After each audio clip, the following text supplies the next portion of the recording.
세계 전래 동화 프랑스 편 꼬마 마법사 글 선한나 그림 이수민. 옛날에 한 소년이 있었어요. 소년은 집이 아주 가난했기 때문에 어려서부터 돈을 벌어야 했어요. 소년은 바깥쪽은 빨갛고 안쪽은 하얀 옷을 입고 있었어요. 어느 날 소년은 커다란 성 앞을 지나가게 되었어요. 이 성에는 사람들을 속이고 괴롭히는 것을 좋아하는 마법사가 살았죠. 마침 하인을 구하던 마법사가 창너머로 소년을 불렀어요. 얘야! 너 여기서 뭘 하는 게냐? 일자리를 찾고 있어요. 글을 읽을 줄 아니? 네, 6달 동안 학교에 다녔어요. 글을 읽을 줄 아는 아이는 안 돼. 며칠 뒤 소년은 웃옷을 뒤집어 입고 다시 성 앞을 지나갔어요. 마법사는 소년에게 똑같은 질문을 했어요. 소년은 이번엔 이렇게 대답했어요. 아니요, 전 글을 몰라요. 학교에 다닌 적이 없어요. 그러자 마법사는 소년을 하인으로 삼아서 마법책에 쌓인 먼지를 털게 했답니다. 마법사는 멀리 여행을 떠나곤 했어요. 1년에 한 번씩 성으로 돌아왔다가 며칠이 지나면 또 여행을 떠났죠. 그렇게 3년이 지났어요. 소년은 그동안 마법책을 몽땅 외웠답니다. 그러던 어느 날 여행에서 돌아온 마법사는 다짜고짜 소년을 성에서 내쫓았어요. 소년의 집은 예전이나 지금이나 너무너무 가난했어요. 마법사가 돈도 주지 않고 소년을 내쫓아 버렸거든요. 소년은 할 수 없이 책에서 본 마법을 쓰기로 했어요. 아버지, 내일 마당에 나가면 말이 있을 거예요. 그 말을 내다 파세요. 소년은 아버지에게 단단히 다짐을 받았어요. 무슨 일이 있어도 고삐는 도로 가져오셔야 해요. 다음 날 아버지가 마당에 나가보니 정말 멋진 말이 한 마리 있었어요. 아버지는 좋은 값에 말을 팔고 고삐를 주머니에 잘 챙겨 넣었어요. 그런데 조금 있다 보니 소년이 뒤따라오는 거예요. 사실은 소년이 말로 변했다가 몰래 도망쳐 왔던 것이랍니다. 시간이 지나자 다시 돈이 떨어졌어요. 소년이 아버지에게 말했어요. 내일은 마당에 소가 한 마리 있을 거예요. 그 소를 내다 파시고 고삐는 꼭 가져오세요. 이렇게 해서 다시 돈을 벌 수 있었어요. 소년은 마지막으로 한 번만 더 말로 변해서 돈을 벌기로 했어요. 그 돈으로 밭을 사서 일하려고요. 그런데 마법사가 이 일을 알게 되었어요. 감히 내 마법을 훔치다니! 가만두지 않겠다! 마법사는 소년의 아버지를 찾아갔어요. 정말 좋은 말이군요. 술이나 한잔 하면서 값을 정해볼까요?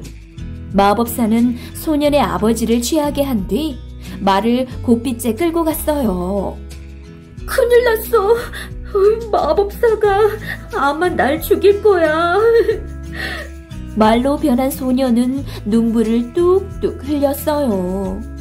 마법사는 고삐를 묶어두고 잠시 볼일을 보러 갔어요. 그때 아이들이 말을 구경하러 다가왔어요. 소년은 눈물을 글썽이며 아이들에게 말했어요. 얘들아, 나 좀 풀어줘.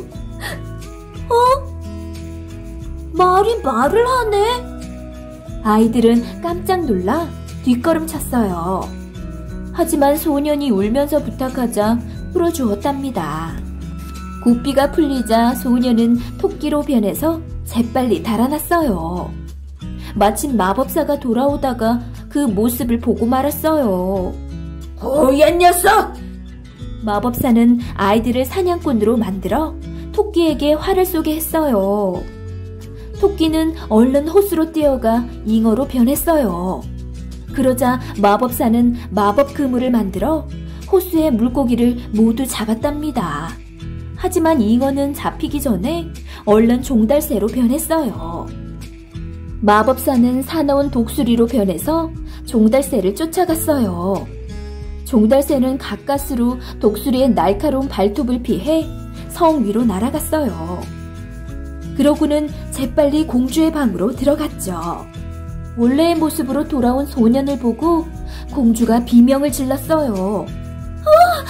누구예요? 당장 왕과 왕비가 공주에게 달려왔어요. 하지만 소년이 금세 나달로 변해 아무것도 보이지 않았어요. 그런 일이 3번이나 되풀이 되자 공주도 더 이상 소리를 지르지 않았어요. 소년은 공주에게 그동안의 이야기를 하고 간절히 부탁했어요. 반지로 변해서 공주님 손가락에 머물게 해주세요. 공주는 소년의 말을 들어주었어요. 그런데 마법사가 그 사실을 곧 알아챘어요. 마음씨 고약한 마법사는 왕을 병들게 하고 말았어요. 공주님이 끼고 있는 반지를 주면 제가 병을 깨끗이 고쳐드리겠습니다. 왕이 공주에게 말했어요. 얘야, 어서 반지를 드려라. 공주는 반지를 마법사에게 주는 척 하다가 소년이 미리 말한 대로 바닥에 떨어뜨렸어요. 그러자 반지는 여러 개의 나달이 되어 확 흩어졌답니다. 마법사는 나달을 쪼아 먹으려고 수탉으로 변했어요. 그때 소년이 재빨리 여우로 변했어요. 소년은 수탉을 냉큼 잡아먹었어요. 그 뒤 소년은 공주와 결혼하여 오순도순 행복하게 살았답니다. 마법을 쓸 수 있다면 무엇을 하고 싶은지에 대해 아이와 같이 이야기해요.